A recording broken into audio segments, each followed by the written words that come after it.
اتنی سخت وعیدیں. حضور دنیا سے جا رہے ہیں, آخری وقت ہے, بیمار ہیں. نبی رحمت صلی اللہ علیہ وسلم جو وصیتیں فرما رہے ہیں احادیث کی کتابوں میں, آخری وصیت نبی پاک صلی اللہ علیہ وسلم کی ہے. کیا وصیت ہے؟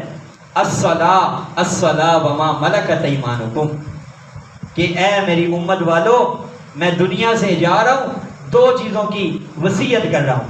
وصیت اپنے ماننے والوں کو, اپنی اولاد کو, اپنے پیروکاروں کو کس چیز کی جاتی ہے؟ جو سب سے اہم ہو.